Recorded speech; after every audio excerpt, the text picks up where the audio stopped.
C'est une longue histoire, en fin de compte, qui commence en 2005, où on s'est demandé, bon, ok, zéro émission, voiture électrique, c'est quoi? Et on a commencé à se demander à qui on va s'adresser. Bon, on a commencé par évidemment l'environnement hyper-urbain, les voitures très compactes, pivot 1, pivot 2, qui révolutionnaient un peu la façon d'utiliser une voiture en ville. Mixim pour les jeunes un peu branchés digitaux.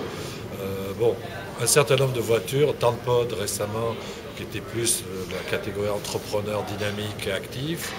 Et puis, bon, Nissan, c'est quand même d'abord une compagnie de voitures de sport, c'est dans nos DNA, c'est dans nos racines, donc il fallait qu'on fasse une voiture de sport. Avec des emprunts donc à la Leaf, une voiture existante.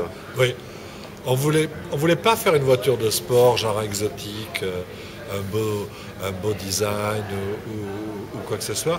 On voulait faire un truc qui soit crédible. Donc on utilise là les composants qui existent aujourd'hui sur la Leaf. Et alors, pourtant, l'autonomie a été augmentée, il y a eu des améliorations par rapport à la Leaf.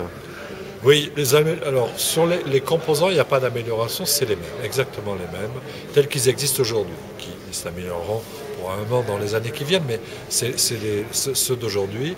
Par contre, évidemment, d'abord c'est une voiture de sport, donc il fallait qu'on change le rapport de masse de façon à en faire une vraie voiture de sport. Deuxièmement, l'ennemi des véhicules électriques, c'est le poids, et donc on a travaillé sur la plateforme de façon avec un objectif à 950 kg, qu'on dépasse un peu là, mais bon, on est dans cet ordre de grandeur-là avec aluminium, fibre de carbone.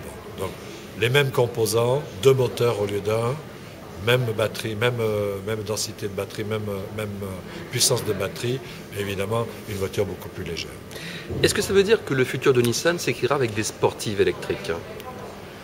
Pas seulement, ça fera partie probablement de l'histoire, parce que Nissan a toujours été dans cette catégorie et qu'il n'y a pas de raison qu'on change. Et dans la mesure où on est leader sur le véhicule électrique, on se doit de coller aussi à notre histoire. Est-ce qu'il y a des petites subtilités techniques qui pourraient être reprises sur de futurs modèles éventuellement?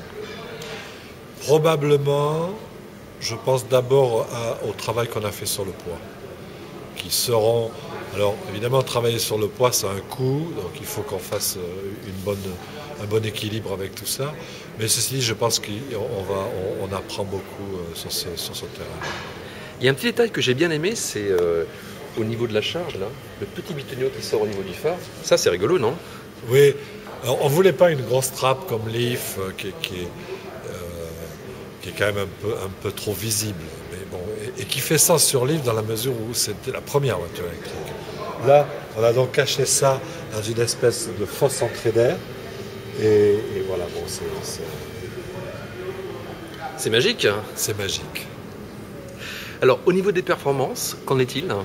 Alors, les performances en accélération, on est dans la catégorie d'une Z 370.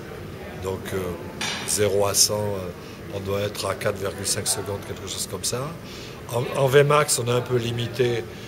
On est à 200 km/h, ce qui nous semble tout à fait suffisant pour une voiture de cette catégorie. Par contre, on a 240 km d'autonomie, ce qui est un net progrès par rapport à Leaf qui est à 150. On a vu il n'y a pas très longtemps à Tokyo, il y a une version un petit peu bodybuildée de la Nissan Leaf qui a été montrée. Est-ce que c'est quelque chose qui pourrait apparaître plus tard, une évolution de la gamme éventuellement? Bon, ce qui a été montré, c'est une version bodybuildée ou cosmétique de Leaf. Non, on voit, c'est une version fun, on va dire. Je ne pense pas que Leaf soit le support pour générer ce genre de produit. Ceci dit, il n'est pas exclu qu'on présente des versions de Leaf sport, mais alors vraiment racing, beaucoup plus voiture de sport. C'est-à-dire, avec quoi? Non, par exemple, on pourrait faire une version, je sais pas, un genre Nismo survitaminé de Leaf, pourquoi pas?